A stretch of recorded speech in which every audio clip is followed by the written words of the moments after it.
Hello সিচ্ছি, কেমন আছো তোমরা সবাই? আশা করি ভালো আছো। আজকে এসএসসি 2021-এর যে অ্যাসাইনমেন্ট, এই অ্যাসাইনমেন্টের সলিউশন আমরা করে দিব। সেটা হচ্ছে পদার্থবিজ্ঞানের।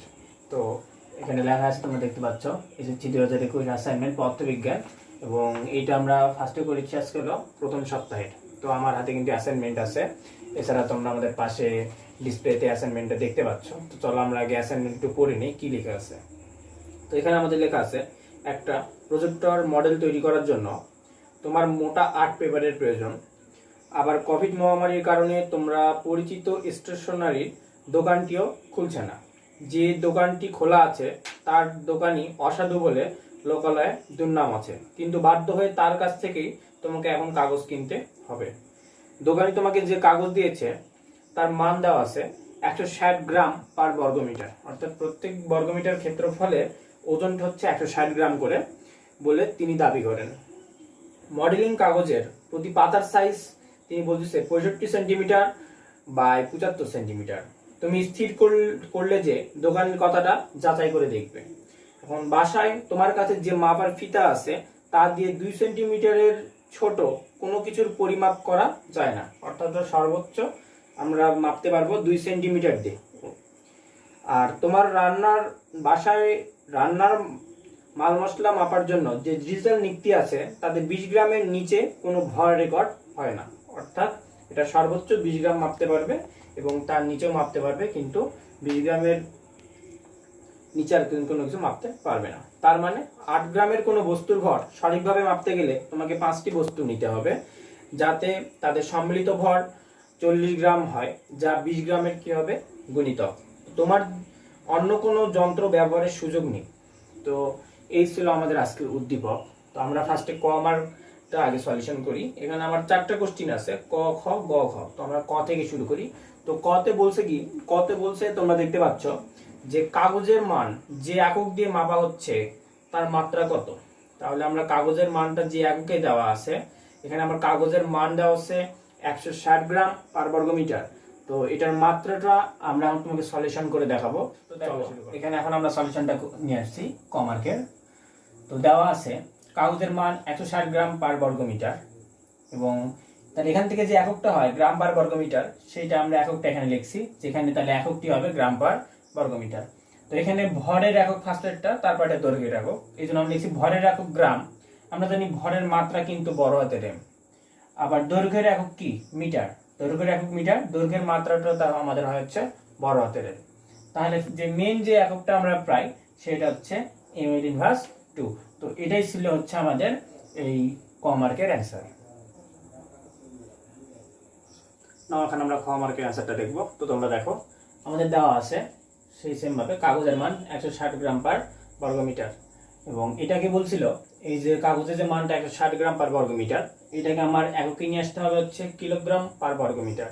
তো এটা আমরা কি সিস্টেমে করব? আমরা জানি যে 1 কিলোগ্রাম সমান জানি আমরা 1000 গ্রাম। তো জাস্ট খালি এই মানটাকে 1000 দ্বারা যদি ভাগ করি তাহলে সেটা গ্রাম পার বর্গমিটার থেকে চলে আসে কিলোগ্রাম পার বর্গমিটার। তো সেই কারণে আমরা 160টাকে 1000 দ্বারা ভাগ করছি। তো আমরা এখানে ক্যালকুলেশন করে আসছে 0.16 এত কিলোগ্রাম পার বর্গমিটার। তো এটাই আমাদের অ্যান্সার। তো নাও এখন আমরা গ নাম্বারটা দেখব। গ নাম্বারে বলছে এই ব্যাপারে নিশ্চিত হওয়ার জন্য তোমাকে কমপক্ষে কতগুলো কাগজ দিতে হবে, তোমার হিসেবে সপক্ষে সেটা যুক্তি দেখাও। তো চলো আমরা এখন এই ক্যালকুলেশনটা করি। তো দেখো এখানে আমার দেওয়া আছে, তো আমি যদি 4টা কাগজ যদি এই মাপের নিই তবে কিন্তু সেটা পসিবল হবে, কারণ যেহেতু জোড় সংখ্যা আনতে হবে। তো দেখো এখানে লিখছি আমরা একটা কথা, আমার কাছে বর্তমানে থাকা ফিতা 2 সেন্টিমিটারের কম কিছু কিন্তু মাপতে পারবে না। তো লিখছি যে আমার কাছে বর্তমানে থাকা ফিতা 2 সেন্টিমিটারের কম কিছু মাপা যায় না।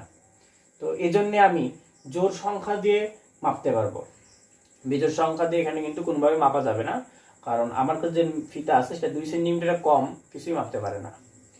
তো 4টি কাগজকে সাজালে নিম্নের চিত্রের ন্যায় হবে। তো দেখো এখানে আমরা 4টা কাগজ নিছি। তো 4টা কাগজ দিয়ে যদি ক্যালকুলেশন করি তবে স্কোয়ার ফিটটা কিন্তু আমাদের সবসময় জোড় সংখ্যায় চলে আসবে। তো এই জন্য এখানে আমি 4টা কাগজ ইউজ করছি। 4টা কাগজ এক জায়গায় জোড়া লাগানো হয়েছে, যেটা 65/75, 65/75, এটাও সেম 65/75, এটাও 65/75। তো আমরা এখন এই পুরো স্থানের ক্ষেত্রফলটা বের করব। পুরো স্থানের ক্ষেত্রফল বের করতে গেলে আমরা একটা কাগজের ক্ষেত্রফল বের করলে কিন্তু 4টা কাগজের ক্ষেত্রফল একসাথে বের করতে পারবো। এই জন্য আমি ফার্স্টে একটা কাগজের ক্ষেত্রফল বের করছি। তো তোমরা দেখো দেখা আছে একটি কাগজের ক্ষেত্রফল, যে আমরা যেহেতু এটা আয়তাকার, তাহলে আয়তাকার ক্ষেত্রফল দৈর্ঘ্য গুণন প্রস্থ। তো সেই কারণে আমরা একটি কাগজের ক্ষেত্রফল বের করেছি। এর দৈর্ঘ্য দেওয়া আছে 75 এবং প্রস্থ দেওয়া আছে 65। তো যার ক্ষেত্রফল আসছে 4875 বর্গ সেন্টিমিটার। তো বর্গ সেন্টিমিটারটাকে আমরা বর্গমিটারে নিয়ে আসবো। তো বর্গমিটারে নিয়ে আসলে 0.4875 বর্গমিটার হয়। তাহলে তোমরা দেখো আমরা একটু আগে বের করলাম একটু কাগজের ক্ষেত্রফল 0.4875। তো 4টি কাগজের ক্ষেত্রফল, তাহলে এটার সাথে 4 দ্বারা গুণ করলে কিন্তু আমরা 4টি কাগজের ক্ষেত্রফল পাই যাচ্ছে। তাহলে 1.95 বর্গমিটার বের হলো আমাদের 4টি কাগজের ক্ষেত্রফল। তো এরপরে আমাদের দেওয়া ছিল যে 1 বর্গমিটার কাগজের ভর 160 গ্রাম। দোকানি বলছিল যে তার প্রতি 1 বর্গমিটার যে কাগজের ভরটা দাঁড়াবে সেটা হচ্ছে 160 গ্রাম। তো এখানে আমাদের যে 4টা কাগজ আমরা এক করে যে ক্ষেত্রফল দাঁড়ালো সেটা 1.95 বর্গমিটার। তো 1.95 বর্গমিটার কাগজের ভরটা তাহলে কত দাঁড়াবে? আমি 1 গ্রামেরটা পাইছি, তাহলে 1.95 এরটা অবশ্যই বের করতে পারবো। অর্থাৎ 160 এর সাথে 1.95 যদি আমরা গুণ করে দিই তাহলে আমাদের আসছে 312 গ্রাম। তো আমরা ভর কিন্তু পেয়ে গেছি। তো এই ভরটা আমরা এখন একটু দেখি। তো 312কে যদি আমরা 1 দ্বারা গুণ করি, অর্থাৎ একটা কাগজে যদি গুণ করি তাহলে আসছে 312। 312 কিন্তু 20 দ্বারা বিভাজ্য নয়। আবার তোমরা দেখো 312 যদি আমি 2 দ্বারা গুণ করি তাহলে আসছে 624। এটাও কিন্তু আমার 20 দ্বারা বিভাজ্য নয়।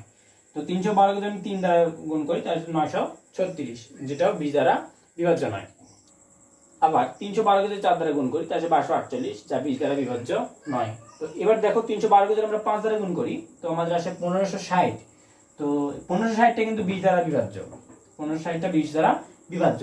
তাহলে মোট কাগজের সংখ্যা কত দাঁড়ায় সেটা এখন দেখি। এর মোট কাগজ কিনতে হবে কতটি?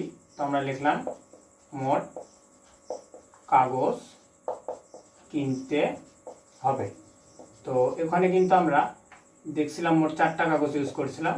তো এখানে কত দ্বারা বিভাজ্য হলো? 5 দ্বারা যদি এটাকে গুণ করি তবে কিন্তু সেই 20 দ্বারা বিভাজ্য হলো। তো এই জন্য আমরা একে 5 দ্বারা গুণ করতে হবে। 4 5 20টি। তো এটাই হচ্ছে আমাদের গ মার্কের অ্যান্সার। তো তোমরা এটা এখানে না লিখে নিচের দিকে লিখবে, যেহেতু আমার নিচের দিকে জায়গা নেই সেই কারণে আমি এক সাইডে করে দিলাম।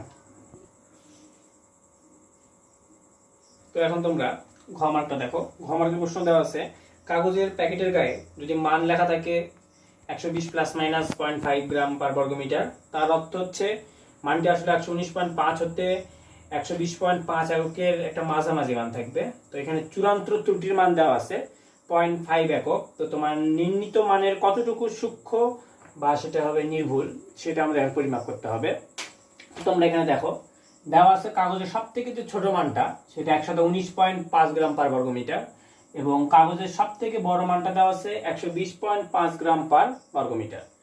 তো চূড়ান্ত যে মানটা ধরে নিতে লাগবে সেটাও এখানে দেওয়া আছে যে 0.5 গ্রাম পার বর্গমিটার। তো আমরা এখানে লিখছি চূড়ান্ত মান 0.5 গ্রাম পার বর্গমিটার। তো এই কয়েকটা ইনফরমেশন কিন্তু আমার দেওয়া আছে। তো এখন আমি একটা নির্ণয় মান, যে মানটা আমি বের করতে যাব সেই নির্ণয় মানটা আমি লিখছি x গ্রাম পার বর্গমিটার। তোমরা যেটা দিয়ে ধরতে পারো, এম দিয়ে ধরতে পারো, পি দিয়ে ধরতে পারো। তো আমি এখানে x গ্রাম পার বর্গমিটার লিখে নিয়েছি।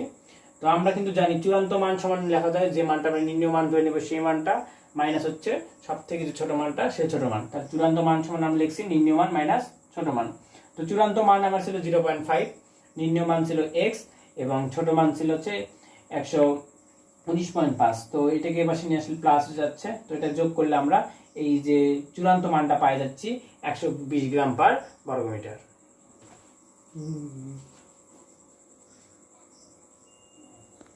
তো আমরা কিন্তু চূড়ান্ত ত্রুটি বের করে ফেললাম। 0.5 পরিমাপ করা মান 120 বের হয়েছে আমাদের।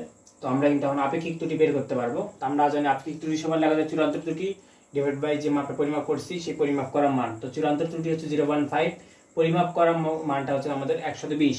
তো এটা ক্যালকুলেশন করে আসছে 0.004167। তো আমরা আপেক্ষিক ত্রুটিটা কিন্তু বের করে নিয়েছি।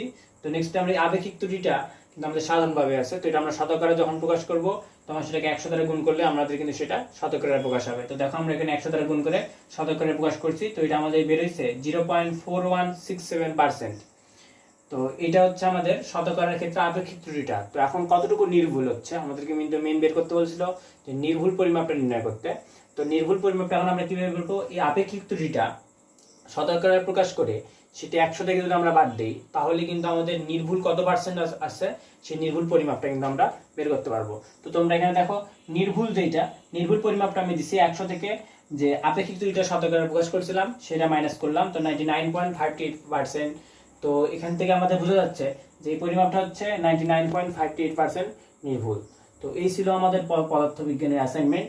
তো নেক্সট আজকে আমরা প্রথম সপ্তাহ নিয়ে আলোচনা করলাম এবং ধীরে ধীরে আমরা দ্বিতীয় সপ্তাহ তৃতীয় সপ্তাহ পদার্থ গণিত তারপরে হচ্ছে রসায়ন বিজ্ঞানের যতগুলো অ্যাসাইনমেন্ট আছে সবকিছু নির্ভুল সমাধান তোমরা পাওয়া যাবে আমাদের এই চ্যানেলে। তো আমাদের চ্যানেলটিকে তোমরা সবাই সাবস্ক্রাইব করে রাখো, লাইক করো, শেয়ার করো। ধন্যবাদ সবাইকে।